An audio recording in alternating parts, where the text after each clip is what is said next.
Hello and happy Friday. It's the live edit. Here we go. I'm already in it and I'm already working. I'm actually already almost done with, whoops, I got to switch back to Photoshop. I'm actually almost done with this photo right here, which is the one that I use for the thumbnail. But fear not, I have a number of other images from this photo shoot that I did with Christine to edit. So this is the shoot that I'm going to be working on today. I've got several different lingerie shots that I want to do, and then I might come back, depending on how far we get, to some of the Drink Wisconsinably that we did. You guys remember this? I think I did this on one of the live edits. So it's been a good day. I've been editing most of the morning. I did some cooking earlier, but outside of that, I've gotten three or four, maybe five. This is like my fourth or fifth photo that I've gotten edited today, which is awesome because I'm behind on my editing, and it seems I'm perpetually behind. Hello, Pat. How's it going? Or Pat, I said Matt. I'm sorry. Hello, Matt. Hello and welcome. I'm doing fabulous. How are you doing? And now I lost track of what I was doing entirely. There we go. So anyway, yeah, I've been editing all morning, and it's been going great. So what have you been up to today, Matt, and everybody else who's joining me? I always like to know what you guys are planning for the weekend. My weekend plans consist of helping somebody move and fixing a dryer and probably recording some videos. So a friend of ours is up in Eagle River. She's moving, and we've got a washer and dryer that we're taking up there. But before we can take it up there, I've got to fix and replace the dryer belt. So after the stream today, we're going to be heading over to my stepfather-in-law's place, and the dryer is currently over there. He's holding it in the garage for us, and I'm going to replace the belt, and hopefully that's all I need to do to it to get it working and functioning, and then we're going to have dinner and probably watch a movie. Hey, Tony, and hello, Theodorus, Kalispera, Yasu. I don't know Greek, so I apologize. I am Greek. I'm half Greek. My dad's Greek, but I never got to learn the language. So, I'm begging my forgiveness. Hello, Angela. You're cleaning today and tomorrow, and you have a shoot on Sunday. That's awesome. Shoots are always woo. Matt, driving mother-in-law to the airport 2 hours away. She's going to. I got to move the chat window so I can actually see the chat a little bit better. She's going to Mexico. Oh, that's awesome. Well, awesome for your mom. Get the gallery ready for a grand opening. What show do you guys have going up in the gallery, Tony? Excuse me, you got some new art going up in there? I haven't heard from you in a while, Tony. What have you been up to, buddy? Tony and I used to chat quite a bit, and then, of course, life is life, and so we haven't talked to each other lately. That's not what I wanted to do. Now I gotta straighten this out. There we go. That's what I wanted to do. I think this pink is an appropriate color for the watermark. That should work out very, very nicely. And I think the lower left corner, lower right corner is a good place for this one. So bam, and we'll save that. Woo! Hello, Dave. How are ya? So yeah, I'm thinking this dryer fix should be pretty easy, but I'm not 100% sure about that. Until I get it open. It's supposed to be an easy fix, so fingers crossed that it indeed is easy. I got to take off the back. I got to replace the drive belt for the dryer itself, and it's a dryer and washer that we picked up for a couple $100 to help our friend out with her move because she doesn't have a washer and dryer, and that sucks when you can't wash your clothes. So that's my plan for today. Also, Angela, I need to get in touch with you so that we can start planning the get-together that we're going to do in Denver. I'm still super duper excited about that. And so I'm going to reach out to you soon-ish so we can talk about that, Angela. Hey, Sandy, how are you? And which one should we edit next? I think we should edit this one next. Yes, this is the one we're going to edit next. So let me just copy and paste my develop settings from this one over to that one. Copy settings, everything but the crop, and paste settings, develop settings, paste settings. All right, so let's double check and make sure that actually did indeed apply. Basic, okay, that looks good. All right, so let's get this up in Photoshop. A couple of local female artists, one that does a lot of assemblage art, and the other does some twist on pop culture. That's cool. Busy, that's a good thing, though. Tony, it's good if you're busy. I like busy. Sometimes I like busy, not always. I have made significant progress on the video course, folks. So this, of course, if you're not aware, I'm working on a post-processing video course. Specifically, this one is on Lightroom. I may end up doing a second course this year for Photoshop, but right now we're just starting with Lightroom. And I've made a lot of progress. I've got like 22 videos done, I think, in the course. I've got to wrap up the section I'm working on. I've got one more video for this particular section of the course that I'm working on, which is like the function of Lightroom and how to use all the different tools. The brush tool is the very last video that I've got to make for that. And then I've got to dig into the sort of, this is the approach to editing, and like, okay, now that I know how to use these tools, how do I come into Lightroom and actually approach editing a photo so that it looks the way I want it to look when I'm done. And those are actually going to be a bit more difficult in terms of video work, because it's easy, relatively speaking, to go through Lightroom and to just explain how the different Lightroom tools work, right? Like how the basic panel works, how, the transform tool works or whatever. But then to talk, to give useful guidance on, so that you can watch those videos and then you can go into Lightroom and say, okay, this is the image I want to edit, and I know I want it to look like whatever you want it to look like in the end, and now because of watching these videos, I know what to do to make that happen. So those are the videos that I'll be working on next week, and then the week after that, I'll be in Denver hanging out with Angela and a couple other folks as well in Denver, which I'm super excited about. And when I get back from Denver, I will likely be finishing up the video course. So that's what's going on in my world lately. Let's see. So busy. Hello, Todd. How are you? And hello, Bill. And hello, Vincent. Front end. Okay. That sounds like one shouldn't say to a woman. Oh, yeah. I got to tell you guys about that. My stupid car. The reason we had to cancel the live show on Wednesday. Right? Okay. So here's what happened with my car. I say my car, it's our car. My wife and I, we have one car. So it's the family car, whatever you want to call it. But here's what happened. So I'm going to have to do a little bit of frequency separation work on her eye area here. But first I want to just do the basic touch-up that I can do. Okay, so I came home on Sunday. Saturday I was out of town. You might remember last week I was talking about the event photo shoot that I had. By the way, I want to show you guys this. Whoops, wrong place. I want to go back to Lightroom. Let's go. I think I just have them dumped into my new folder right now. Now, some of you, if you follow me on Instagram, you might have already seen this image. So this glitter event that we did was awesome. This would be easier if I hid all my rejected. And I got a lot of great photos. I edited one already. So this is the one that you might have seen on Instagram if you follow me. This was inspired by Madonna, and I'm super happy with the way this particular edit came out. It looks really great. Just looking at it makes you smile. It's a really cool shot. Hello, Tushar. Hello, hello. And I've got a bunch of other photos here to edit. One of my other favorites, though, I've got a number of favorites, but one of my favorites is not that one. She's got a killer. This one right here. She just looks like super fierce in this photo. This is Michaela. This is the first time I've gotten a chance to work with her, and I can't wait to work with her again. She's fantastic. And then this here is Adrian.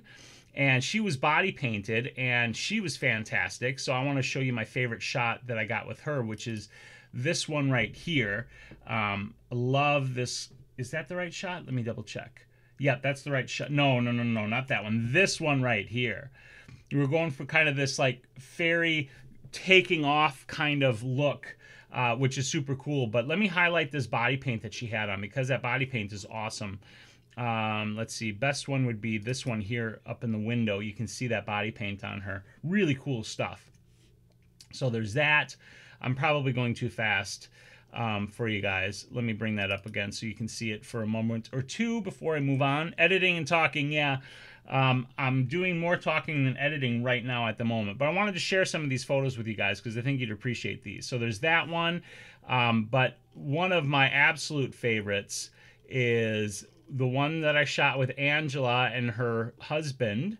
And which one is it? It is... Here we go, right here. We were just having a hoot using the disco ball as a prop and channeling this sort of 70s disco feel thing. And these photos just came out splendidly. Ton of fun. Her, Angela and Justin, they just have a ton of spunk when they pose, and I absolutely adore the way these came out. But I do want to show you this because I love this one too. I'll obviously have to take the people out in the background, so I'll deal with that. But that disco ball is like just a killer prop, isn't it? Hello, Nishant. How are you? How are you? How are you? All right, so let's get back to the actual job of editing here that we should be doing, that I should be doing. And if you haven't already shared your plans for the weekend or what you've been up to in general, let me know. Now, back to the car, right? So we had to cancel the live show on Wednesday because the front end suspension of my car was basically destroyed. And so here's what happened. We had the glitter photo shoot. I came home from that on Sunday.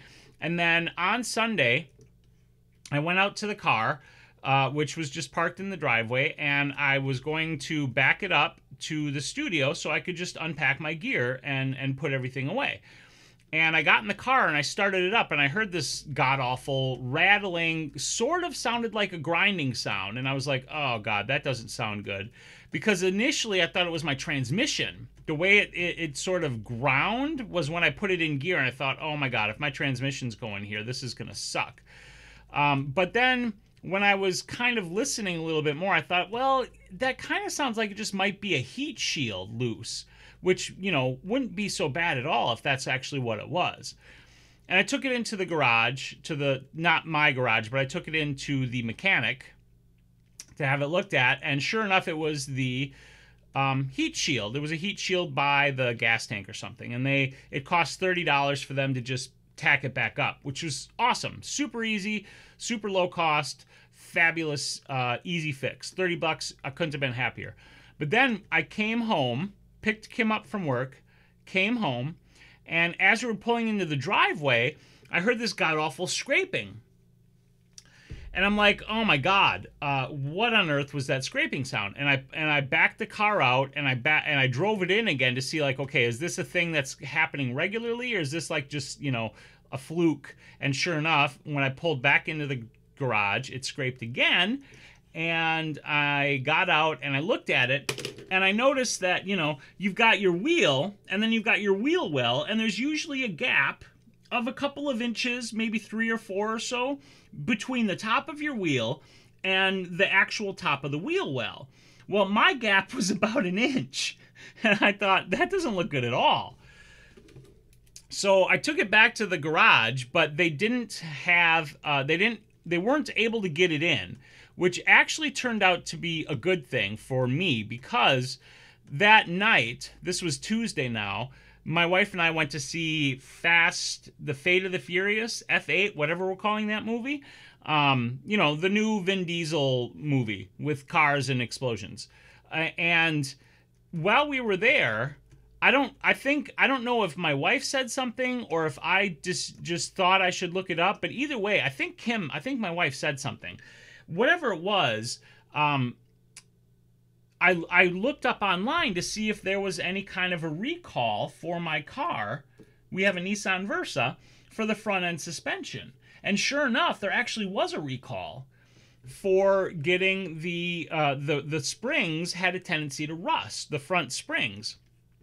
And so I called the Nissan garage and took it in, and they fixed that for free as part of the recall. But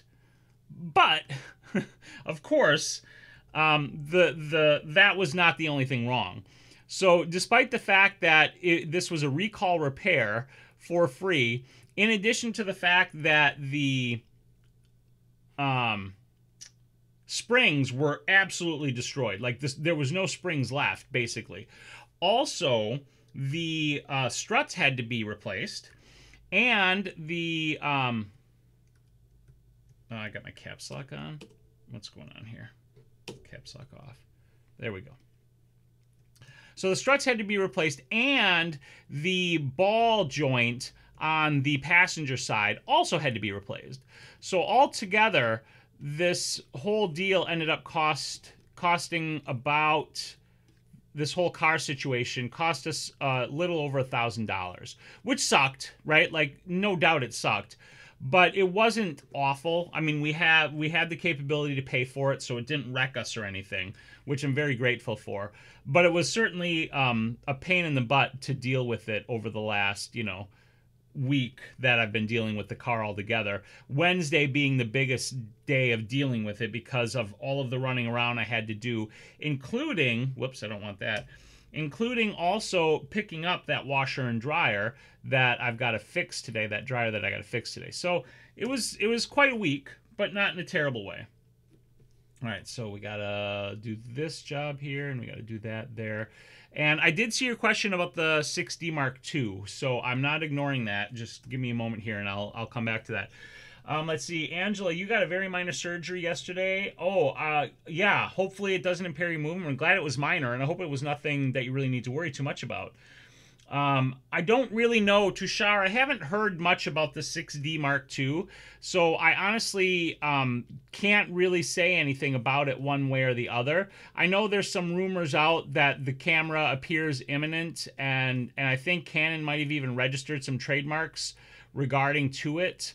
So it seems like the camera might be on its way towards being released, but I really don't know anything. And to be perfectly honest, I expect one of two things. I either expect it to be a really cool camera, or it's going to be, I mean, honestly, I expect that the 6D Mark II is going to be a very boring camera. And what I mean by that is, it's just going to be a camera that, can take pictures. It'll be like a spec, whoa, that's bad.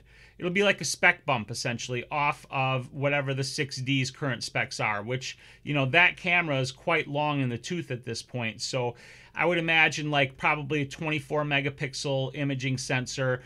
I would be honestly shocked if it could record in 4K, because it seems like Canon is just blowing it when it comes to 4K video recording. And it'll be another, I just don't see that being a very exciting upgrade camera, because they want to sell, I don't know, I don't think the 6D Mark II is going to be a very exciting camera. That's really what it boils down to. I'm going to put some of this texture back in over here. All right, so let's take a look at this. That looks much better there.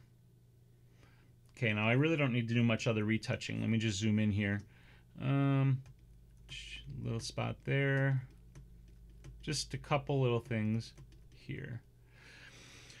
Recall for the win. Are the roads so bad in Wisconsin? Nissans are tough generally unless they're hitting potholes like the World War I battlefield. Hey, Rob, how's it going? So the roads are not awful in Wisconsin, but they are salty because of the winter, and these particular springs were susceptible to the salt and the rusting. And the struts, I think the struts just were bad anyway at this point, because we've got 80,000 miles on the car. So obviously there are things that they're going to replace under this recall, and things that they aren't. But I'm glad that we got it done, and that we were able to get it done, and that, it's fixed, and we shouldn't have any problems now driving it, and actually, not bouncing all over the darn road because of no suspension at all, essentially, in the front. So that was fun. All right. Just checking stuff for skin cancer, so we'll see if it was a really minor thing or not. Okay, well, fingers crossed that it is absolutely a totally minor thing, and they find nothing at all related to skin cancer. My father-in-law had to have a lot of skin work done because of skin cancer. He was an outdoors kind of guy all the time, and he's okay from it, but it's certainly no fun dealing with it when they got to go and essentially carve chunks out of your face to to get rid of the skin cancer that you might have. So I hope everything's okay with that, Angela. These are going to go pretty quick. I mean, I really need to do very little to these. Christina is a beautiful woman, and she's got great skin. So these are going to edit pretty quick, which is great. Hey, Tim, you got it. You would have made it, but you couldn't find the driver's CD. You should have downloaded the drivers in advance, Tim. I'm just giving you a hard time. Let's see. What do you think about the Pentax stuff? That's an interesting question, Tony. So the Pentax and Ultra Muck, I see your question. I will answer that as well. The Pentax stuff, I think that's a bit overblown. And what I mean by that is you've got, an independent report being made about, what this company might be doing with, based on statements that the company made, yes, might be doing with their product line, their camera product line. And Pentax has for a long, long time, basically always, since the advent of the digital era, they've been like second, third, fourth fiddle, basically. They really never have commanded much of the market share of the DSLR, the digital SLR market share. And partly because of, their own problems, partly because Canon and Nikon, came out of the gate early and established themselves really strongly. But I don't see Pentax getting out of the market entirely. It's possible. I'm not going to discount it because you never know what a company might do. And the bottom line for a company is how much money are they making. And if the camera division, their imaging division, isn't making any money, then they're going to get out of it, right? And that's, if that happens, that would be really sad. But I have hope that that's not what's going to happen, and that Pentax is going to, stick with it and continue to make really excellent cameras. Because that's the thing, they make really excellent cameras. Part of their problem is that their marketing sucks. And it's frustrating when you see really great cameras. They're not perfect, but when you see really great cameras that people never ever consider, because you've essentially got a duopoly in the form of Canon and Nikon. And because Pentax cameras don't sell, Pentax is in the same sort of situation that like Windows Phone is in, right? So Windows Phone, a lot of people say, is actually quite good, okay? But nobody's buying Windows Phone because you don't have apps, right? And they don't have apps because the developers aren't going to build apps unless the users are there, okay? But the users aren't going to be there unless there are apps. So it's like this sort of chicken and egg kind of problem. And Pentax runs into the same thing with camera stores. Now, camera stores are not the only place that sell cameras. Obviously, you've got your Amazons and whatever. That was bad. But you've got all of your local, for the most part, all of your local type of camera stores, they don't stock Pentax. And the reason they don't stock Pentax is because people don't buy them. And even though they're great cameras, and even though if the camera stores recommended them, people might buy them, but they just don't drive the sales, so they don't stock them. And because they don't stock them, nobody buys them. So it's something that Pentax has to do some serious work to try to repair. And if they can, I see them, I see them sticking around for a long time and making some really great cameras. Now, they're also experimenting with stuff. Like they've got the Theta camera that they're messing around with, that 360 camera of theirs. And they were messing around with like the KS line was experimental in a lot of ways. And even the KP line is kind of experimental. So the thing is, hearing what I heard makes me hesitant to recommend more Pentax cameras to people, especially because right now they're kind of, they came out that Pentax KP, and that's not much of a camera to recommend. I mean, it's not that it's a bad camera, but it's not anything great. I'd recommend a K3 over a KP, and I'd also recommend, a K50 still over certain cameras, depending upon the person and the budget. But at the same time, I would say to people too, like, I mean, you should be aware of this if you're considering Pentax. So I don't know. It's a tough thing. Okay, so I got to catch up on the chat. Hello, Julie. How's it going? I drive about 10,000 miles a year, Vincent. Not, yeah, Kim just answered that. Okay, so Matt says, Canon doesn't want to kill their video camera market. I noticed with the new firmware deal on the 5D Mark IV for the C-Log, you can only 8 minutes. Yeah, see, that's really lame. And I think, Canon is shooting themselves in the foot with that, because they came out of the gate with the 5D Mark II and they owned the video market, right? Like, that was theirs. And I was Canon, partly, I mean, because I was Canon anyway at the time, but also I stayed Canon at one point when I was considering moving because of their video capabilities. But now, when you say, what's the best DSLR or mirrorless camera for video, Canon is nowhere near the top answer. Like, it's not even close. And they're losing market share because of that, right? Like, for instance, Casey Neistat, huge vlogger on YouTube. He's got whatever, 9,000, not 9, he's got like 7,000 subscribers.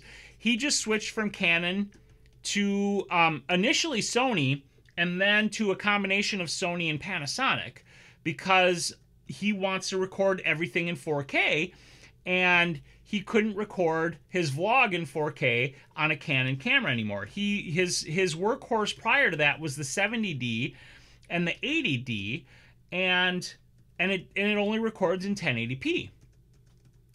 So he moved over to Sony. He was using the A6500 for his, like, on-the-go vlog camera, but that doesn't have a tilty flippy screen that you can see yourself with. So he switched from that to the Lumix to the Panasonic GH5. He uses a Sony in his studio as like the big, like, permanent rig, but he's got, for his on-the-go, he's using a Micro Four Thirds Panasonic camera, right? So people are going to Sony and Panasonic for video now because Canon has dropped that ball. And maybe they don't want to cannibalize their video camera sales, but they're losing market share anyway, because people aren't buying their video cameras necessarily. They're buying Pentax's mirrorless cameras or Sony's mirrorless cameras instead. And that's a huge mistake in my opinion. Okay, so the dodge and burn is done here.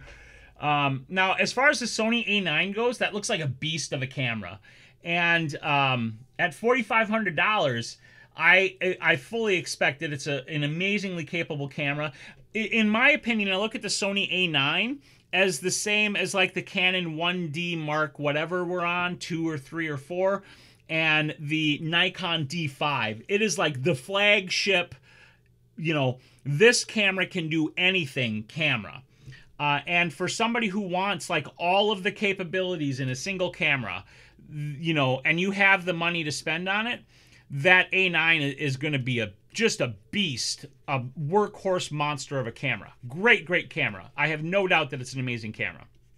But I would not recommend most people buy that camera, because most people don't need what the A9 has, right? Like, if you want to shoot Sony and you want to shoot sports, then the A9 might be the choice, because of their mirrorless cameras, the A9 is the one that has the greatest, burst and autofocus and blah, blah, blah capability. But they also have their A99.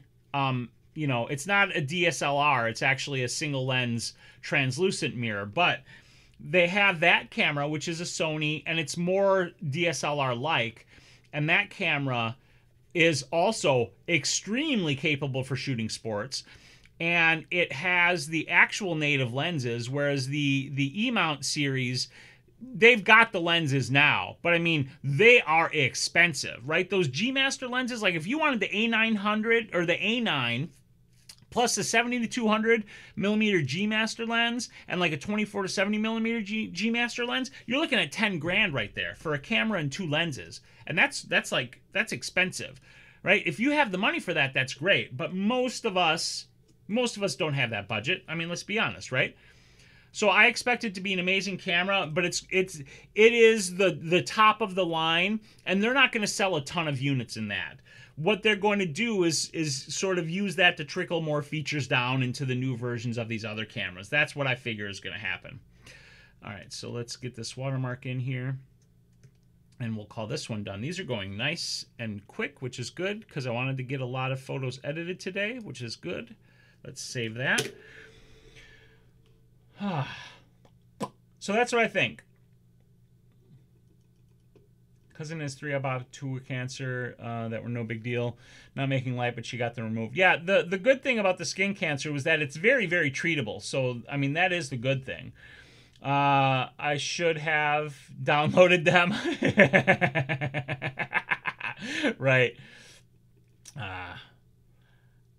Because of the expensive lenses. Yeah, see, Ultra Mike, Ultra, that's exactly what I was talking about, right? Like the Fuji system is way more affordable, or an Olympus system is way more affordable because, you know, let's be honest, Sony charges a premium for their gear, and that's fine, right? Apple charges a premium for their stuff too, and people, including me, pay it, okay? So I'm not bagging on Sony for charging more for the stuff that they sell. They have every right to do that, and people who buy it will buy it, and that's fabulous. But a lot of people aren't going to buy it because it's so expensive. And you can get other cameras that are as good as the Sonys for less money. Like, that's the truth. And so the cost will drive some people away from those Sonys, and that's just the way it is. Let's get back here to select out another one to edit. So yeah, stop zooming at the footprints. I'm doing good, Julie. How are you doing? Well, one thing that they're good at, Sony's autofocus on those mirrorless cameras with native lenses has been really fantastic, like really fantastic from what I've heard. So I anticipate that the A9 is going to be no exception to that. All right, so I want to narrow these down because I got a lot of similar photos here, and I haven't done a full like culling of these. So let's switch gears and do a bit of a culling since we're making some really good progress. The oils are going well. Totally agree with everything you just said. Good, I'm glad to hear that, Julie. Let's see, I saw a great movie this morning from TED Ed where the teacher told her audience they were 1 in 4. Is that billion? That's a lot. That's cool. 7 million subscribers. Yeah, it is pretty crazy. Let's see, that goes for each of us too. No store.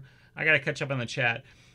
Send thousands instead of millions for Kate. Yeah, it's 7 million for Casey Neistat.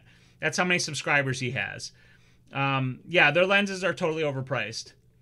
It's the transfer speed that will make it a sweet instrument, but we've been here before when the hype didn't cash the checks. Yeah, I do remember that. Kim, this shoot I did, this was the one I did in February, I think. What is the date on this? Let me see the date on one of these pictures. Okay, EXIF. I'm just seeing the EXIF. Let's see. Default should give me a date. Here we go. I shot this on February 5th. So it was the week or so before Valentine's Day that we did this on. This was when we did these photos too, like the gun ones like this, and we did the beer ones. So that was back in February, which is why I said I'm behind. So I'm a Sony shooter, and I haven't even thought about looking at the A9. I don't want to own it. Yeah, it's not a camera that everybody is going to need. It's a great camera, but it's because of the cost and because of, you know, the capabilities that it has, it's going to be a bit of a niche camera because of that $4,500 price point. All right, so these I need to look at sort of together because I got a bunch of these. These are all the head down. All right. that one is going to go.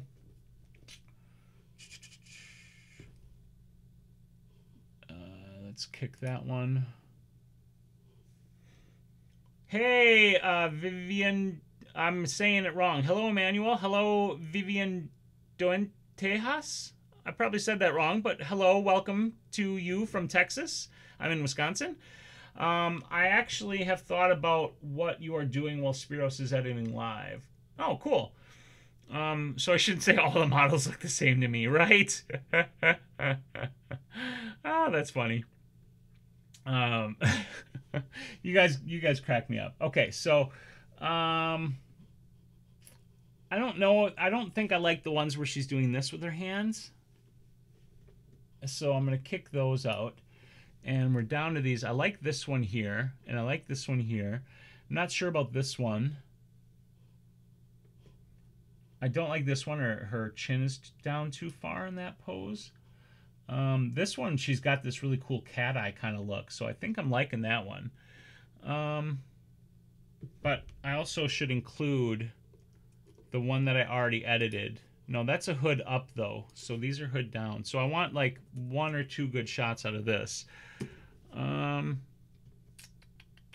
not liking this one. That one's just not working for me. I like eyes open on that. This one, eyes closed, is okay, but I'm not 100% sure on that one either. This one I like. This one I don't like as much, so I'm going to pull that one out. I haven't seen him in the chat. Do you mean is Peter? I haven't seen Peter. Yeah, I don't know where Peter is tonight. I thought he'd be here, but he must be occupied with something else, which totally understandable. Okay, so I think it's going to be this shot right here, this third one. This one is pretty good, though. You can see more neck here, which is part of what I like over these two. So I think I'm going to kick those two and this one, and now just decide. I mean, this one is very, very sexy. The kind of mouth thing she's got going and the way it looks like she's opening her, you know, the coat up a little bit. So I'm liking that one and this one. So I'm going to hold on to both of these for now. How do you get Lightroom to do that? Tony, what I do is I select a group of photos. So like right here, I'm just going to select all of these photos with her with the hood up. And then you hit N to go in a survey view. You can also click this button right down here that you can see on the toolbar. That will take you into the survey view. It's N on the keyboard. And then you have all of the photos on one screen, and you can kind of compare them and say, okay, which one of these do I like and which ones of these do I not like and do I want to reject, right? And then you've got the little flags, the stars, and the color label options down at the bottom of each photo when you hover over it. If it's already got a color label, it'll show you that label down there. This X here, this kicks it out of the survey but doesn't reject the photo entirely. It just removes it from the set of survey photos. But if you want to reject the photo entirely, you can come over here and hit the reject flag, which is the way I like to make my selections, by kicking out and rejecting photos. If you wanted to star it, you could click one of the star ratings. If you wanted to flag it as a pick, you could flag it as a pick by clicking here. So as an example, again, with the eyes closed, I'm not digging that, so I'm going to click this flag X and reject that one. I'm not really digging the one with the hood all the way up and kind of right there on the bottom right, so I'm going to reject that one. And it's just narrowing these down. I know Spyros would like to shoot more male models. Yeah, I would like to shoot more male models. But there aren't a whole lot in this area. The left one, that's the one I'm leaning towards too, Julia. This one right here. Although I also like the one that's in the middle right now. Comfortable. Oh, Tim, so you guys are talking about photographing other people and models, and Tim, you're talking about shooting with your wife. That's a good thing. That's a good way to start. Another good way to start. Oh, duh. This one in the middle, I already edited it. No wonder I like it. So I'm actually going to kick this one out of the survey because that's edited and done. and I know I've got it. And I'm also going to kick this one here as rejected because it's very similar to the one that I already edited, and I like the one that I edited better. This one here with the head turn, I'm going to go ahead and reject that. It's not working for me. And this one here, I came in a little tighter, but I don't like where I cut off her legs. So I'm going to go ahead and reject that as well. So that takes us down to here. Now I'm just going to hit G to go back to the grid view. And this is how I work through and make my selections with this. I'm gonna. Okay, so now I'm gonna grab like all 4 of these because I just want to compare them one last time. Okay, so this one is already edited, and this one is different enough that I think I like it, and I do like both of these. So the question is, do I want 4 different shots of her standing? Because I've still also got these, and I want to look at these, but I think of these, my favorite is the one that I already edited. I'm not really feeling these 3 here, so I'm actually going to reject all 3 of those out. I think the one with the coat closed and that has a much better look and feel to it. So we're down to that. Now these are a little bit different, so let's take a look at these again. And it's definitely this one, which I already have marked as selected, so I'm going to go ahead and reject the rest of these. And I like to just get this down so I know, okay, these are the things that I'm going to be editing, and see how many I've got. And I might mark 1 or 2 of these as a rainy day edit. The bear kissing, I think...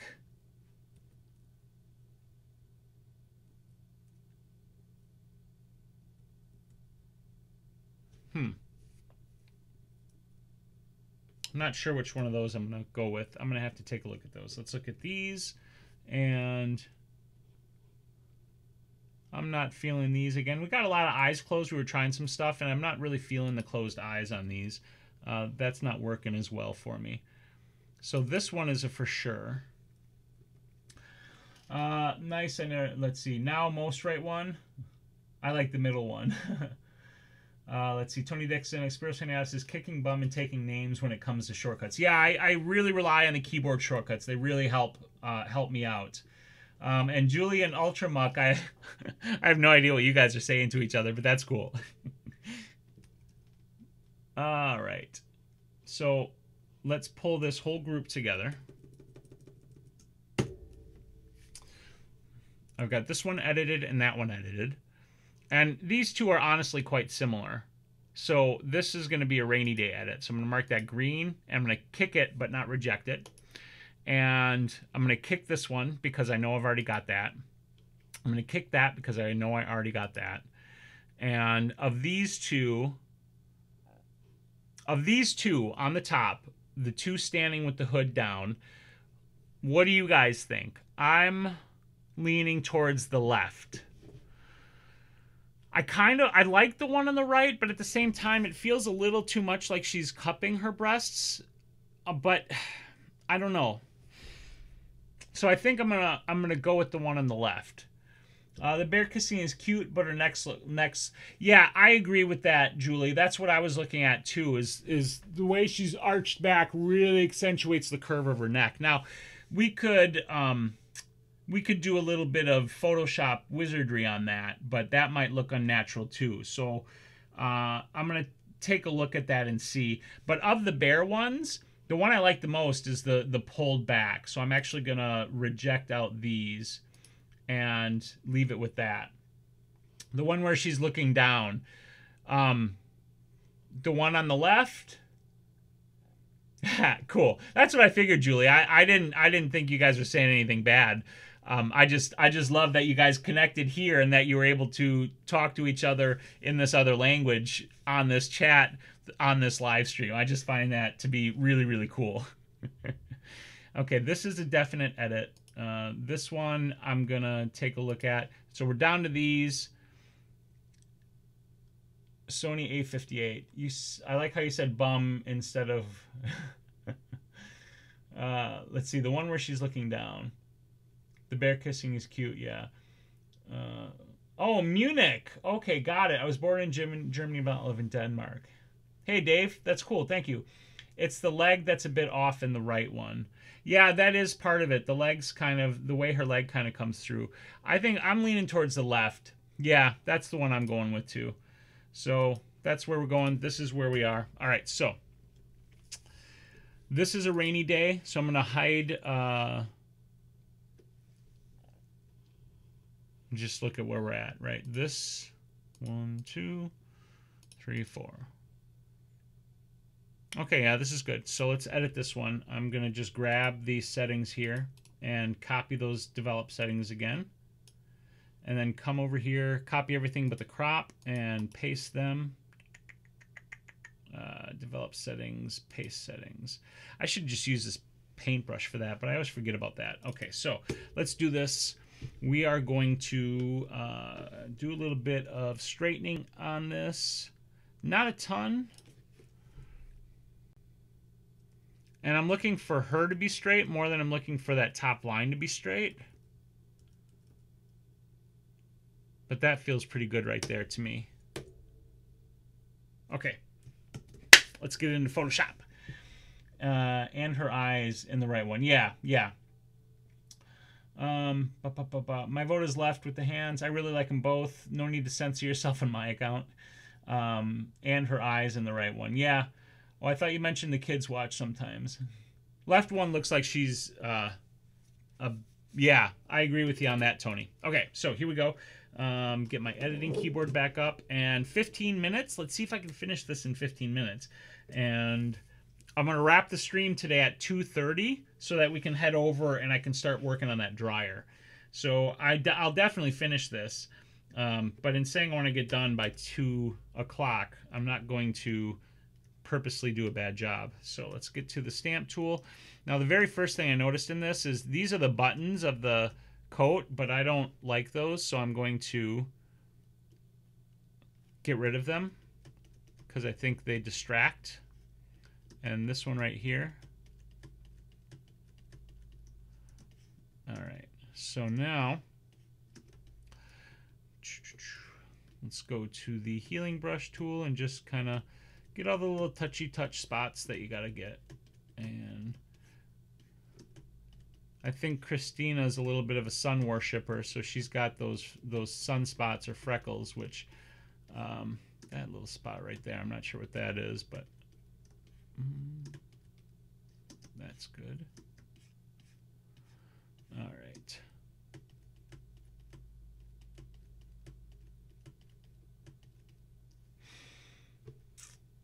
No, my kids are 18 and 15. Sometimes the grandkids are here, but that's a rare occasion. All right. So Munich, Ultra Munich, that's cool. I've never been to Germany. I've never been to a lot of places, though, that I want to go to.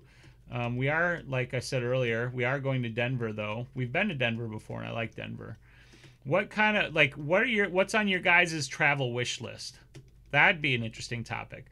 I'd love to hear that from you guys. My travel wish list includes my probably number one is Greece. And not only do I want to go to Greece, but I actually want to live there for a few years and try to spend that time living there, learning the language, and just kind of, checking it out. Because my family, when I was growing up, was never big on, like, the Greek stuff in our heritage or whatever. And so, being Greek was always like just a part of general knowledge of our family or whatever, but it wasn't like, a big deal. Like, My Big Fat Greek Wedding, which obviously, stereotypes things to a certain degree, but also holds nuggets of truth in it. My family was completely opposite, right? Like basically fully Americanized. And my dad is, my dad's the Greek one, and he's second or third generation. I don't know exactly, which I'm sure had something to do with it. But I know, like, my aunt, it's not that my grandparents didn't speak the language or hold to any of the traditions or culture, because my aunt can speak the language. But my dad, for whatever reason, wasn't interested, never picked it up. you know, didn't bother or whatever. So Greece is on my list of places that I want to go. And Ireland is a place that I want to go. I'd like to go to England, and I'd like to also travel to some Middle Eastern countries. There are several. I honestly, I'd like to go to Iran, which, you know, some people might think sounds crazy, but I don't think it's, you know, I don't think it's that crazy, and it's a place I'd like to go. I'd like to go to Iraq, and I'd like to check out Israel. There's a lot of places that I'd like to go, but Greece is like #1 on my travel list of the places that I want to go. Okay, her skin's a little reddish in this one. I gotta go back and take a look at this other shot because I might need to pull that back up too. But I don't think her skin was as red here. Yeah, that's a little bit. I might open this back up in Photoshop and just a little, tweak that a little bit. But I think we're okay right now. Greece and Ireland. Spyros, when did you take these photos? That's okay, Ultra. I took these in February, so it's been a few months. February 5th was when I took these photos. Spyros and Kim, when you guys come to Denmark, you should go to Odense and you can look up Ultra. That would be super cool. If I went to Europe, I'm afraid I'd never come back. Rome, Africa, very cool. I love Greek and Persian mythology. I do too. I really love the Greek mythology. I used to be super into it when I was in college. I'm not so much into it anymore like I was, but I always enjoyed it. I think there's some really great stories in those mythologies, the Greek and Persian mythologies, just like there are in most mythologies. Where in Greece are you from? Remember, the islands are totally different, and Crete is a bit like Texas, only more so. Vincent, I honestly have no idea. I know that I actually have like living family in Greece because my cousins have gone and visited that family. And that was when I was younger. I think it's mainland Greece, but I don't know. And, you know, I honestly couldn't tell you. So, I mean, if I went, I might try to look up my family, but I would probably just try to find, you know, a place on mainland Greece to live, and go from there. But you know, I really don't know, I guess is what I'm saying. All right, brush tool, and let's do a little bit of softening here. Here we go.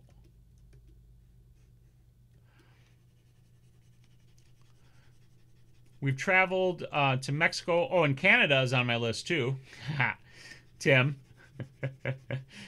And I know there's several other people in Canada that I know that I'd love to get up and visit. And that, I mean, honestly, Canada would be, relatively speaking, an easy trip to make. I mean, we have our passports. We could quite literally drive if we wanted to. It's not all that far from Wisconsin to Canada via whatever highways get you there. I think I am going to tweak a little bit of the skin color. This one's feeling redder than the other one was. So I just want to take this and once I get this done, I'll take care of that skin color. Okay, so I'm going to fit that. And if I do this, right, then I'm going to have to come back and do the other one too because I want a consistent look. But what I'm going to do here is I'm going to use the hue saturation tool, and I'm going to switch to the reds and actually use this eyedropper here, or this right here is actually what I want. And I'm going to come down here. So this red here is what I want to try to reduce. And just going to pull that saturation down a little bit. No, I don't want +3, I want minus. I'm going to use my mouse for this.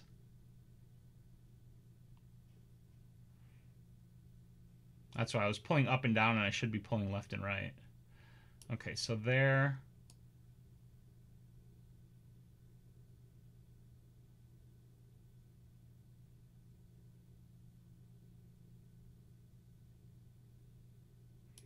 That looks, let me see what this looks like as a whole. So I'm going to invert this mask and then bring in the brush tool and just kind of brush the areas where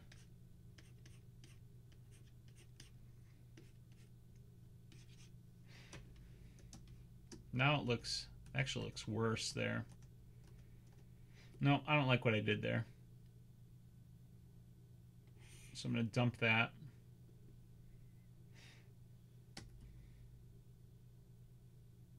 Yeah, I'm going to leave it.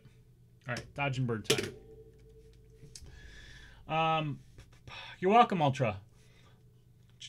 I just came back from Iran, and it was great. They really like Americans. That's cool. I've heard the people of Iran are very nice. I think would have a hard time there, though. I've heard they were really nice, too. I know a guy who spent some time in Iran, and he said it was fantastic. I live in Vancouver Island, so lots of nice photo spots. Try Itea, lovely town built by the French when they were excavating Delphi. Okay, I'll check that out, Vincent. I'd love for you and Mark to meet me in Toronto and try to do some street shooting. I know it's not the usual for any of us, but I think it would be fun. I had to come out and work for BC Hydro years back. It's awesome there.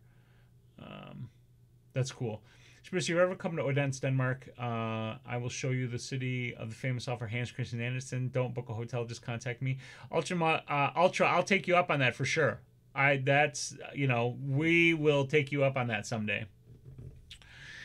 So Mark must live in Toronto. Yeah, I believe so. And Mark is just a bit north. Hey, Carlos, how are you, buddy? Hello, RJ. How you doing, man? Good to see you. Good to see you. Yeah, it's afternoon here. Okay, I'm going to get back to the editing part. I love chatting with you guys, though. You know that, right? RJ, what have you been up to? I see you doing some cool stuff on Facebook with your studio. So share what you've been up to with everybody. I'm going to lighten up underneath her eyes a little bit there.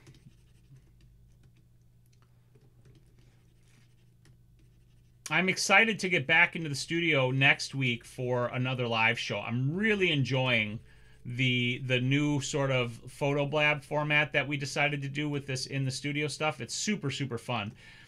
Oh, and I wanted to show you guys something too. I gotta grab it just a second. I've got these right here. We should just be chatting all night, right, Julie? That would be cool. I'm gonna do that one of these days. Just like come on live and we can just chat. So these are sound panels. Hey, Chris, how you doing, bud? These are sound panels, sound diffusion foam for my studio right over there, because I've never been 100% happy with the sound that I get when I record my videos in there. It's not that it's terrible, but I've never been like 100% happy with it. So I just ordered these, and I'm gonna put them up and start working on getting the sound in there that I want for my tutorial videos, which is awesome. So I'm looking forward to setting those up, but I won't be messing with that until after I've got the video course done. So it'll be a bit before I actually open those officially and start working with those panels to try to optimize my studio sound. Okay, so we should just be chatting all night. It's the damn lake. Yeah, it is the lake, Tim. If it weren't for Lake Michigan, it'd probably be like a 2-hour drive. Well, it'd be more than 2 hours, but you get the idea. All right. So RJ, you said you've been live streams and live shoots. That's awesome. Trying to set up side time to do one a month and need to get more videos on my YouTube channel. Yeah, the videos, you got to put the videos on the channel, man. You got to get the grind going. But that's cool. Are you doing, RJ, are you doing the live streams on Facebook only, or have you been doing them on YouTube as well? As I'm sure you guys have noticed, I've really put my live attention to Facebook.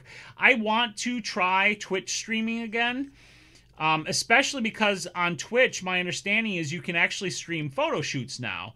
And I'm wondering if I could find another different, audience. There would certainly be overlap with you guys coming over to watch that on Twitch too, I would imagine.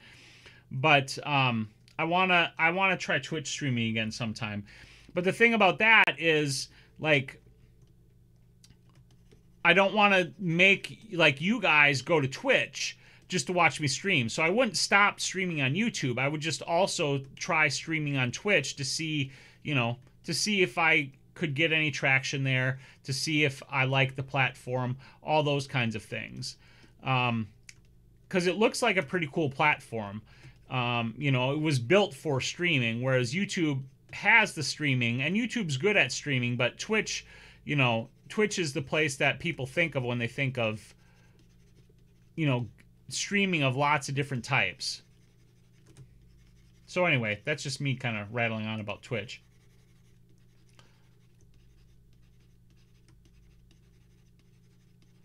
Let's see. I'd bet him about 4 to 6 hours if the lake wasn't in the way. Yeah, no kidding.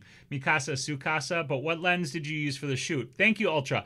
This photo was shot with the 12 to 40 millimeter f2.8 Olympus Pro lens. So I shoot the Olympus OMD EM5 Mark II, and my workhorse lenses are the 12 to 40, which is the one again that I used for this photo, and then the 40 to 150, both f2.8 Pro Olympus lenses. Those are my workhorses.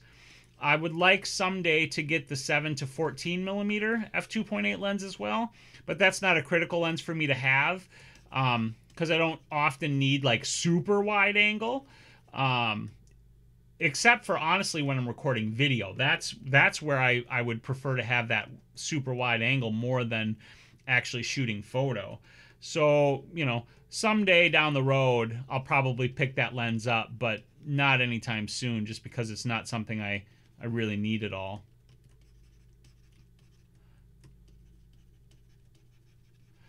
My dodge and burn today seems awful touchy, which it does that sometimes. It just depends on the photo. This is a super high key photo, which is part of it, I'm sure. I do like this lens right here is actually an 8 millimeter fisheye that I had for my Canon when I was still shooting Canon, and that I adapted here to my Panasonic that I'm currently streaming with. I was streaming prior with my Canon EOS M, but I've been recording all of the course videos with this camera, the Panasonic GX85, which is the same camera I use to stream when we're out in the studio. And it's been working really well up here. I honestly wish it was a little wider up here on the desk, but you know, it gets the job done, so I don't worry too much about it. I just had to adjust like how I look, you know, over there a little bit so that you guys could see me better, because when I first hooked it up last week, it was like all head and nothing else, so I had to change my crop and all that sort of stuff. But I gotta tell you guys, I mean, you guys, it's probably pretty obvious to you guys, but I love doing video work and doing these live streams. It is so fun chatting with you guys. I just can't get over how fun it is. And of course, I didn't say it today, but as always, like if you have questions about anything, they are always welcome on these streams, whether it's, you know, just a question you want to ask me or a photography related question or anything else. Hey, Angela, you're back. I really enjoy Twitch Creative. I wish there was more photography there. That's part of the reason I was thinking about going to Twitch Creative and checking it out, because I don't know that there's much photography going on there stuff. I see a lot of like artwork, but people aren't doing photo editing like this, and I don't know if anybody's doing photo shoots yet. Traveling across the U.S. is definitely cumbersome. We've got a giant freaking country. I get jealous of people in Europe who can take the train, for sure. I deleted Twitch account. I didn't think you were using it again. I'm not right now, Sandy. I'm not, but at some point I might again. So if I do, maybe you'll have to start a new Twitch. I'm sorry. Live streams Facebook only, mostly because you need 10,000 subs. RJ, actually, they just changed that, and now if you have 1,000 subscribers on your YouTube channel, you can live stream via the app. Now, if you, I think you're over 1,000, aren't you, RJ? I can't remember. I haven't looked at your channel in a little while because I know you haven't been posting as many videos lately. The dodge and burn here, that looks good. Okay, so let's get to the eyes. I'm a little bit behind. I'll have this done by 2:05-ish. So yeah, if you have 1,000 subscribers, then you can live stream from the app. you can live stream, of course, from a computer, but obviously the app is easier. And if that's your preferred method, then I can see why you'd be focusing on Facebook. But definitely look into going at it on YouTube if you have 1,000 subscribers, RJ, because now you can do that. They literally just opened that up. It was announced, was it yesterday? I think it was yesterday that they announced that, and I saw it on all of the websites that I follow for YouTube news and other information.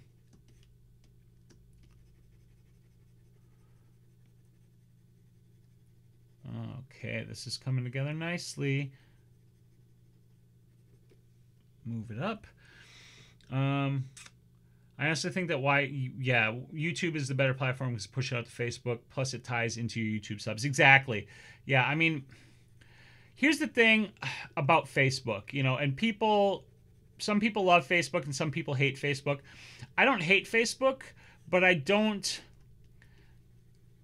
I feel more comfortable putting my content on YouTube because YouTube isn't going to hold it hostage in the way that Facebook does, right? With their basically, you know, pay-to-play model. And that's one of the things that YouTube has going for it that Facebook doesn't. YouTube runs the ads against the videos and the live streams, which means they don't need you as the content creator to pay in order to reach your audience, an audience that you know, organically built. Whereas on Facebook, they want you to pay to reach your audience, and I don't want to do that. So, you know, I kind of stay away from Facebook for that reason as far as the kind of sharing that I do. You know, this is a little bit wide. I'm actually going to crop this too. I just looked at that, and I'm going to do just a non-standard. I'm going to bring this in. I think about there should be good.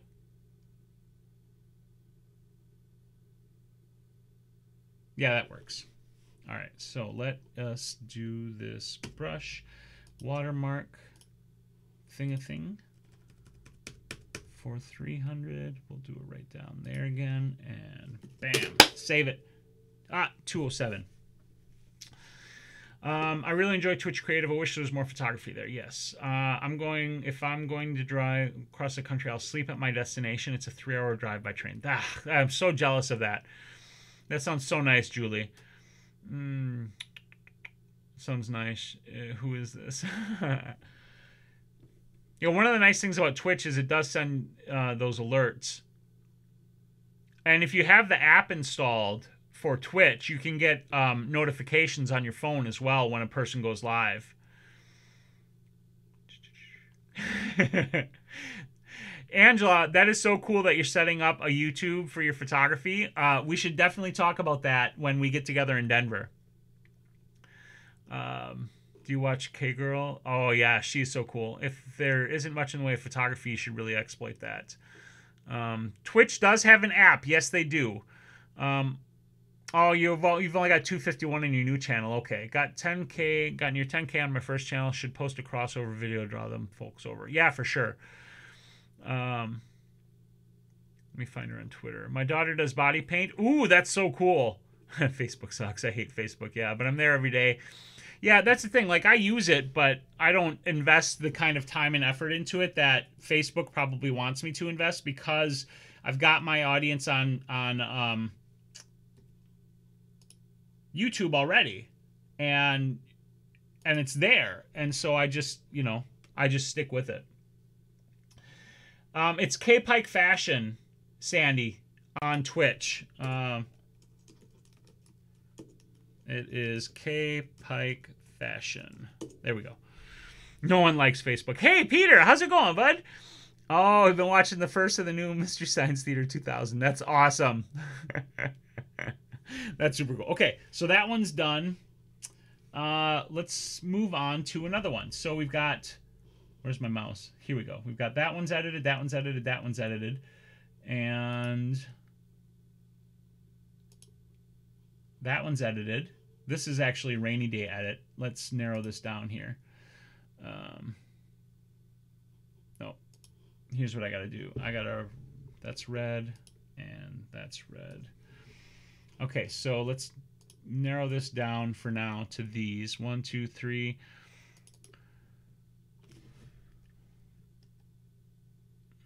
I'm not 100% sure about this one. Like, it's cute. It is cute. I'm just going to try something super fast with this before I even do any Lightroom edits. I just want to see what it looks like if I mess with her neck a little bit.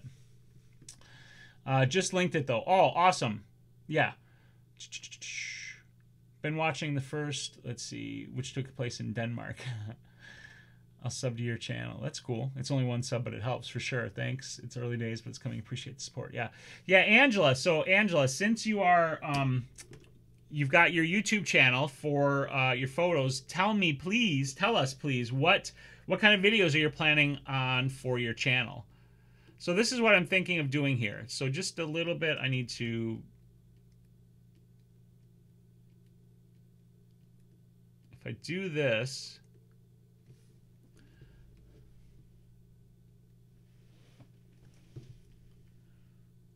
Okay, so I think that'll work. It doesn't look terribly obnoxious. It just smooths that neckline out a little bit, which makes it look more natural. So we're going to go ahead and do that. So don't save, because we need to go back to Lightroom and actually do the edit. We want to paste our develop settings, which we already have copied from before. And then just do a little bit of straightening and such, and then we'll be okay. I recognize one actor, Mystery Science Theater 3000. No problem. I don't do anything yet, but might try some shortly. Angela, shout me out. Your channel name, ML sub. Very cool. In fact, yeah, I gotta find Angela. I gotta find your. Where'd you go? I'm scrolling up to find Angela so that I can subscribe to her. Go to channel. There we go. And boom, I just subscribed to you, Angela. All right, let's fix this baby up. Back here, rotate, bring the chat up so I can see it again. Probably doing editing streams mostly, maybe a few promotional slideshow videos. I'm not too sure, but YouTube seems like it would be easier than Twitch because of Google Hangouts. Yeah, if you want to start doing live right away, YouTube is definitely a little bit easier because of Google Hangouts. It simplifies getting on and getting live, whereas on Twitch, you've got to run streaming software like Open Broadcast Studio or I think I might want to crop this down. Open Broadcast Studio or Wirecast, which I'm running. There are a couple of different streaming software options, and it's not like super hard to do with the software. If you want help with it, if you are going to do the software, it's not too hard to do. So give me a shout and I can help you out with that. In fact, I should probably just do some tutorials on that. Okay, so this all looks good, right? Yes. Let's get it up.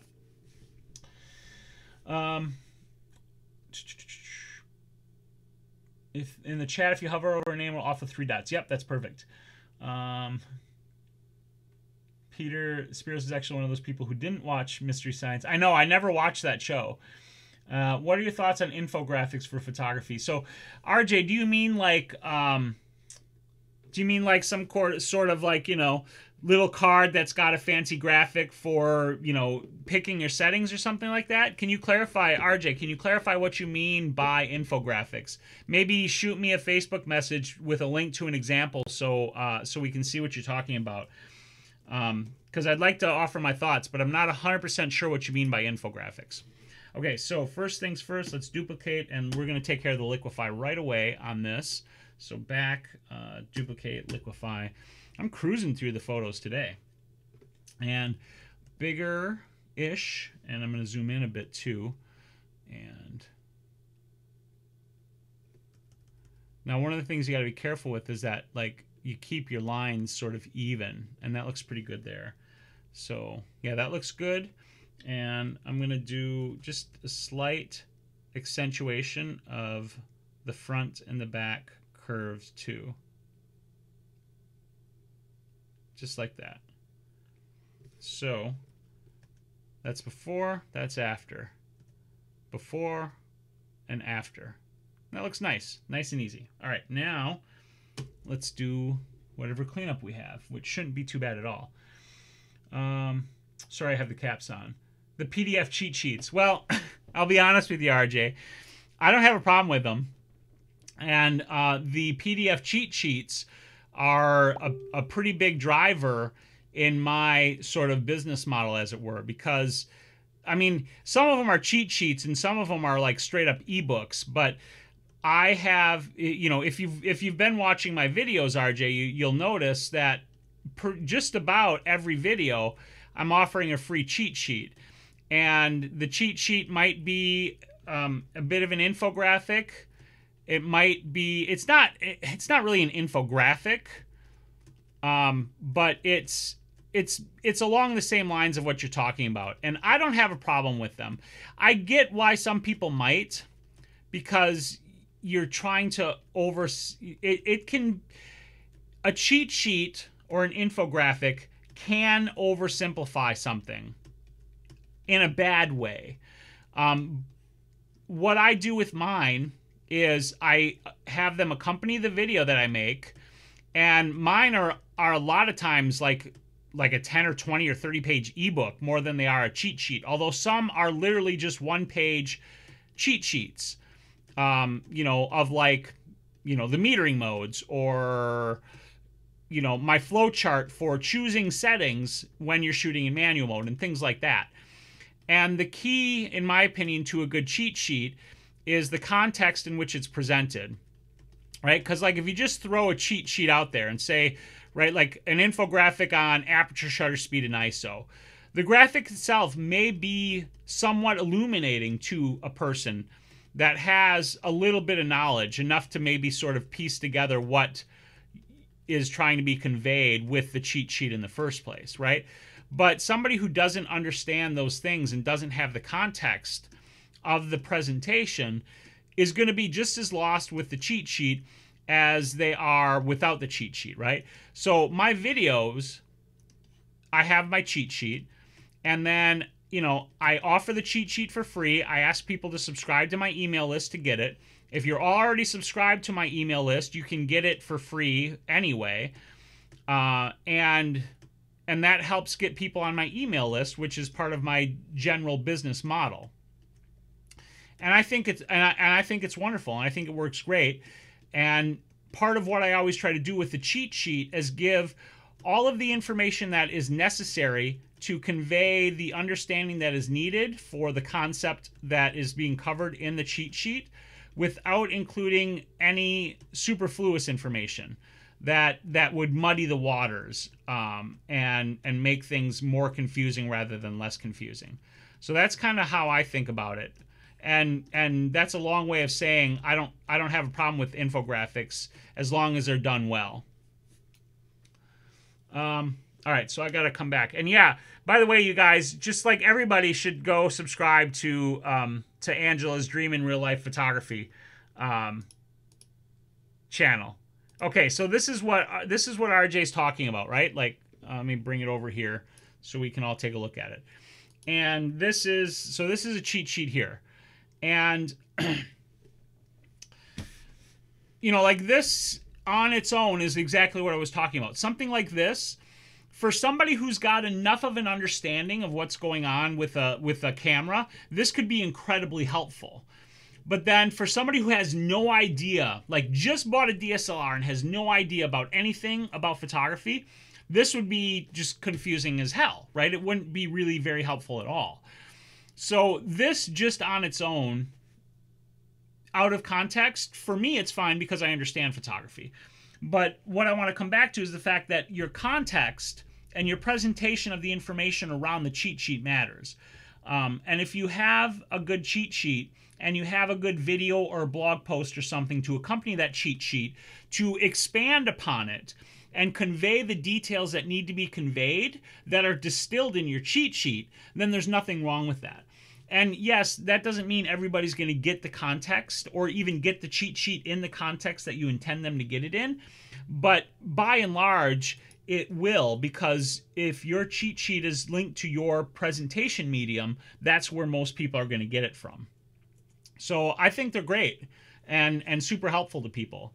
And I would say if you're considering using cheat sheets, RJ, do it. I've had great success with them, and I would definitely recommend using them as a method to convey your ideas and build subscribers if that's what you're thinking about doing with it.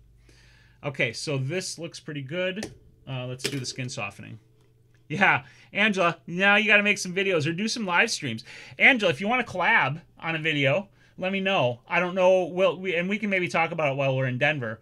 But and maybe we should do a collab video while we're in Denver together.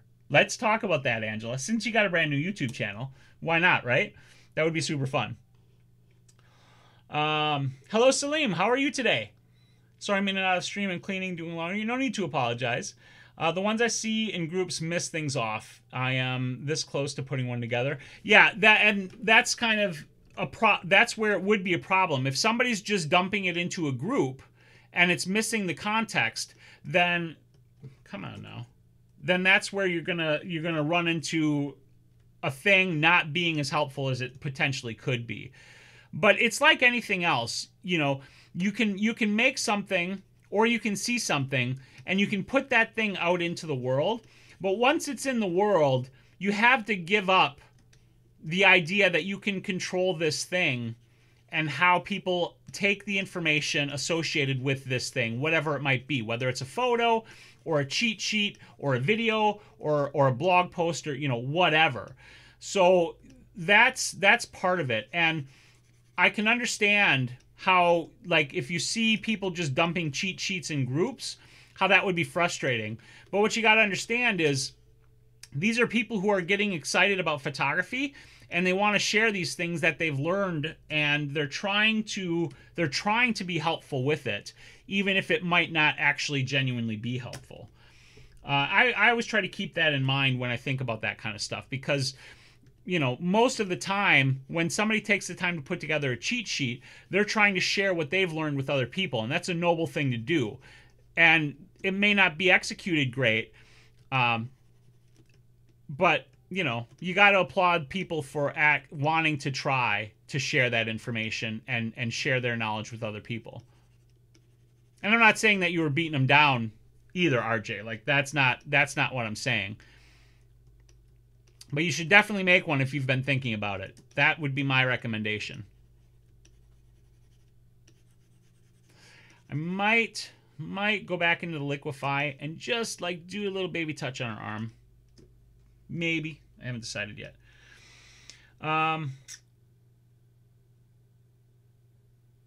For someone who doesn't like cheat sheets, Pinterest would be a living hell. Yeah. I gotta back up here.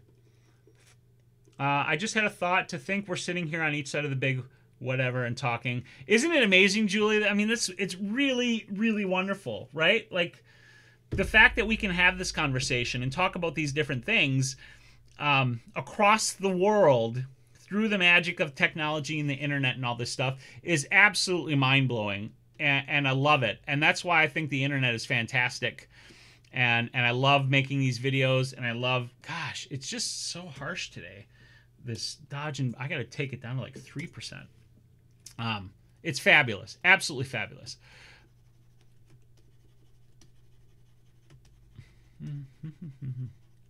I need to take a drink.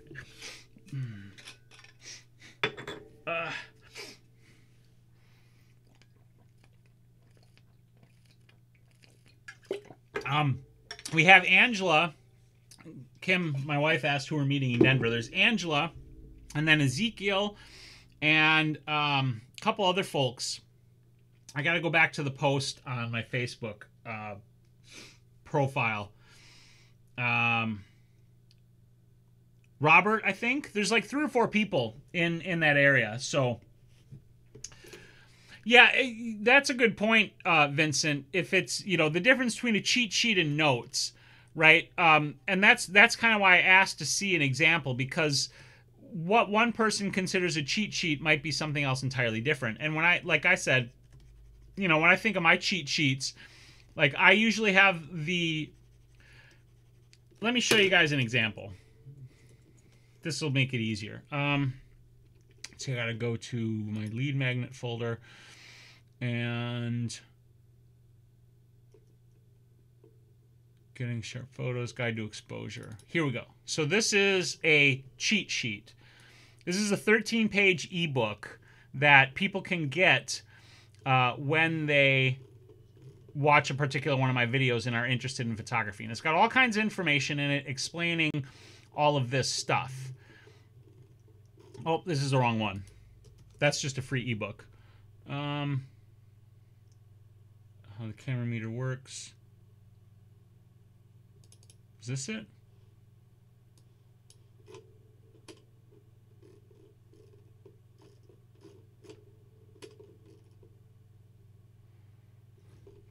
Now, some of these I can't find. I can't find a good example. Like, here's a one-page cheat sheet that I give away, which is, you know, the process of setting your settings, right? So there's an example of a cheat sheet, but then a lot of these are ebooks, and some of these I can't find. Oh, wait, I think I know which one might have it. I think the sports photography. Guide to sports photography. Where is it? Sharp sports photos. Nope, that's a one page, so that's not it.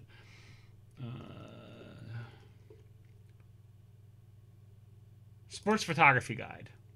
Okay, so this, here it is right here, right? Like, this is a 4-page PDF that has 2 pages that you should print out. No, that's even not what I'm talking about. I know I've got a couple of them in here. Anyway, you guys get the idea. And I should get back to editing. Ooh, it's 2:26. I'm actually going to be done. Oh, goodness, already taking collabs? Why not, right? Why not, Angela? Hey, Lily Man, how's it going? Tattoo appointment soon. All right, Ultra, take care. Have a good one. Headshots. Got my first tattooed lady shoot in May. That's awesome.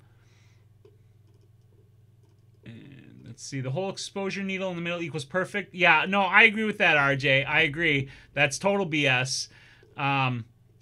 And, like, that's where, you know, you just gotta look, whatever, because you just can't cover everything all the time. Kim, you're gonna make another tattoo appointment, huh? I think so, but it sounds like somewhere something is not calibrated. Like, hey, Steve, how's it going? I'll be the youngest there. You might be, but that's okay. Ooh, what was the image job, Peter?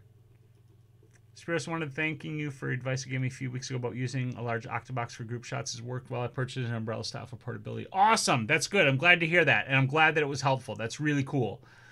Yeah, if somebody has a question, feel free to ask. It's more than welcome. If you're going to help people, that's awesome, but know what you were doing teaching first. Yeah, I agree, RJ. But at the same time, like, we can't, you know, the nature of the internet and the nature of the world that we live in is that we have this sort of channel that allows anybody, you know, anybody to set up a communication and convey information. And what's eventually going to happen is, you know, the best information is generally going to stand out in the crowd. Now, that's not always true. And misinformation can and will exist, and things like, you know, 0 on the exposure indicator is perfect will persist, right? But that just means that when we are sharing our information, you know, and I'm using we just as a large sort of global, royal, whatever you want to call it, we, then we just make sure that we share and we, you know, say that's not actually the case. You know, I mean, whenever I'm talking about the exposure indicator, I always make it a point to say that 0 is what the camera thinks is right, but it may not necessarily be what you think is right or correct. You know, and some people will actually argue and disagree with me and say that 0 on the exposure indicator, I actually have had this discussion a couple times. People will say that 0 on the exposure indicator is actually correct. Like, that is the quote-unquote correct or right exposure, is what people are saying. And then, you know, when I come back and I say, well, that's not really true, because, you know, you might take a picture of a backlit subject at a 0 exposure and not get the look that you want. And then they come back and they say, well, then, you know, you're talking about artistic choice versus the absolute exposure of the camera. And if you're simply talking the camera meter mathematics, then yes, a 0 exposure is quote unquote correct. But, you know, I still will come back to it, and I will always present it as, my nib's getting small, as, you know, what the camera thinks is right. Because it's not necessarily what you're going to want for your photo. And that's just the truth of it. And people need to understand that more than they need to understand that the camera thinks 0 is correct, right? And that's something that they should aim for. So it's all in the presentation of the information, I guess, is what I'm coming down to. And some people aren't going to present it great, and that just means that those of us who try to, you know, who do know, and I hate saying that because, you know, it's even, I even feel wrong in a way saying, like, you know, that I know and other people don't, because I mean, I know things, but that doesn't mean that I know everything. And I don't want to pretend that I do. All right, I'm going to finish the dodge and I'm going to finish this image because I'm really close here, and then wrap this stream up. I have none. Let's see. Okay, I got to catch up, especially if somebody asks a question. It took me longer to start up Photoshop than do the actual job. That's funny, Peter. Just change the colors. Okay, let's see. I got to back up. See you, Tim. See you, Tim. Just change the colors. I got $11 for it. That's cool. Photography, you need context. Yeah, yeah. The cheat sheets often give too little info. The ebook looked better, the better content. The one-page infographic PDFs suck. Yeah, I get what you're saying. I get what you're saying, RJ. They miss part of the puzzle all the time because it can't fit onto a page. Right. As a new hobby, I would like to do this type of shooting, and I like the low-key style. Trying to convince the girlfriend to be my first model lately. Quick suggestions. So, if your girlfriend doesn't want to model, like, don't push her into it. That's the worst thing you can do. Because, you know, if you try to force somebody to do something they don't want to do, they're just going to be resentful of it. So that's one thing I would say. Ask her, you know, if she would be interested in trying to model for you. If she is, that's great. If not, then, you know, you'll want to find somebody that will work with you. And the place to start for that is, even though we were just talking earlier about not really liking Facebook all that much, where I have been really grateful for Facebook has been the ability to network and connect with models and other photographers, more so than building a page with lots of likes and crap like that. So if your girlfriend isn't interested in modeling and you want to start trying to do this kind of work, I would go to Facebook and just post on your personal profile and just say, you know, I'm a new to portrait photography, and I want to, you know, start learning and trying some shots. And, you know, is anybody interested in modeling that would be willing to work with me, and we can learn together? You know, the person who might be interested in modeling can learn about modeling, and you can learn about the lighting and the things that you want to do.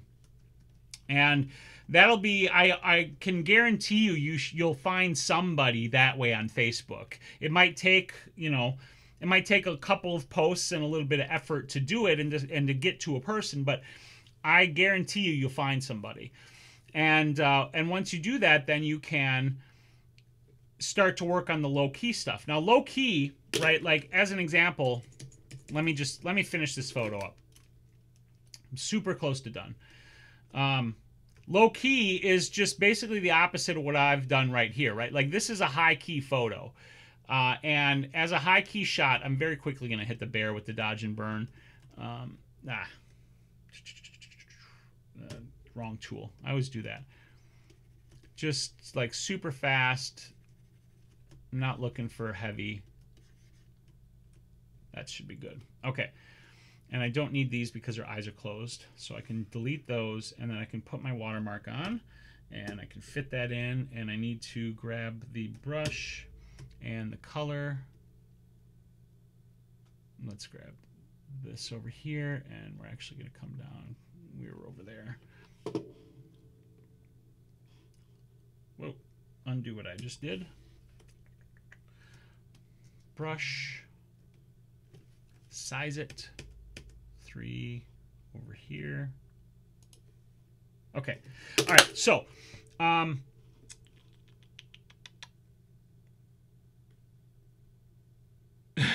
you right? Foot rubs. Make dinner, clean the house, watch the show she wants without complaining. Yeah, that's a good point.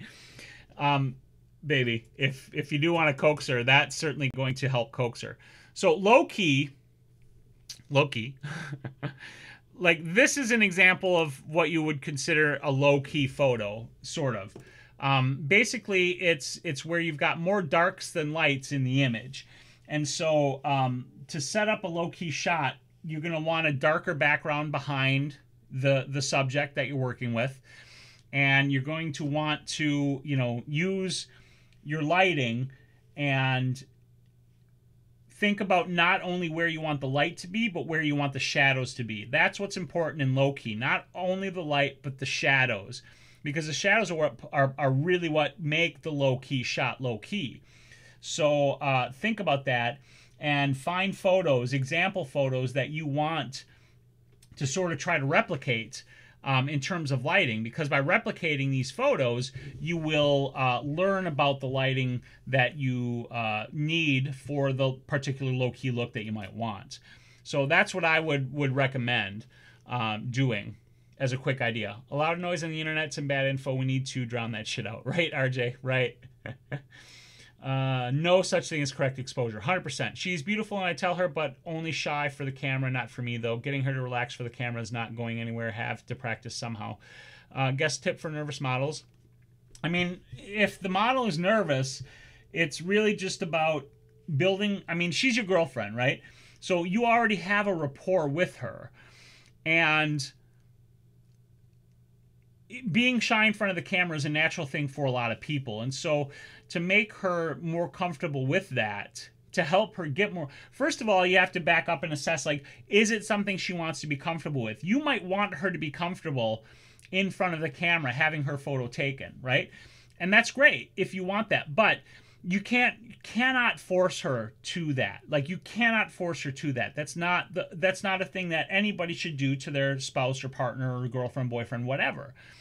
So if she is genuinely interested, but just camera shy and nervous, then it's about just setting the mood, the comfort, and making it a fun and engaging and enjoyable experience, right? Which means music, maybe a little bit of wine or beer or whatever, you know, your girlfriend's drink of choice is, and the right place, which is going to be a place that she's comfortable in, you know, likely indoors in your home as a starting point, you know, with her, you know, looking the way she wants to look. All of those kinds of things are going to be all important, but only if she wants to do it in the first place.